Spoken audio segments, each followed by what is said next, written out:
Good morning. It's time for our daily devotion. I want to talk to you just a little bit about the word balance and the word equality today.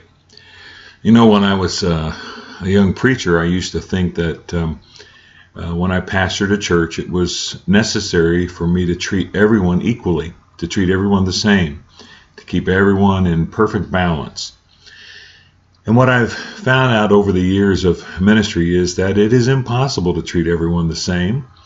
And if you do, you're probably going to have some deep issues in your pastorate and in your church. The truth is that not everybody is the same. And not everybody requires the same approach and the same amount of love and care. Some people are pretty high maintenance, some people are very low maintenance, and there's no reason to treat those two people the same.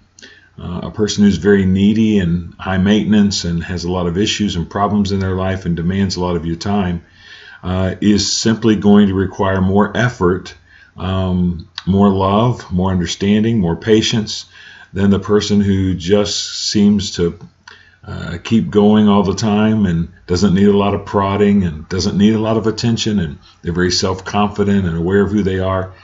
And so not every situation calls for the same approach or the same way of dealing with people. We think sometimes about balance and balancing our time between our friends and our family and our coworkers and fellow students or whoever our peer group might be. But the truth is that when we really start to look at people through the eyes of Jesus, we realize that people need different things from us, and they need different amounts of time from us. They need different kinds of care from us. When you look at the ministry of Jesus, you notice he didn't treat all of his disciples the same. As a matter of fact, we have very, very little information about some of the disciples, and I think that that's because they were probably just pretty low maintenance. They listened and they obeyed and they did what they were told, and it didn't require a lot of time on Jesus' part to kind of give them special attention. On the other hand, we have Peter, James, and John who had all kinds of issues, and we think sometimes of them being the most special and the closest to Jesus, but it may have been just as true that they were those who required the most time, love, energy, teaching, and mentoring from Jesus. So here's my point. Today, as you go through your life, you're going to encounter different people. You're going to see people with different needs and different strengths and different weaknesses. And God has put you in their life for specific purpose and for specific reasons. And it is to help meet them where they are, with what they need help with, and to encourage them where they're discouraged, and to lift them up where they're falling down, to pick them up when they've stumbled. And so it's important for us to understand that every person requires something different. Now, I'm going to warn you ahead of time. It's very possible that when you start paying more attention or giving more time to a person because you really feel like they need it, there's always the possibility that someone's going to get upset with you, or someone's not going to think they're getting their equal share of your time.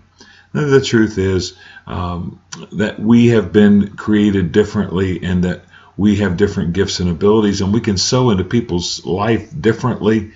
And that's what God wants from us. He wants us to individualize our love and make it specific to the people that we run into, that we deal with, that are in our families, that are our friends, that we work with.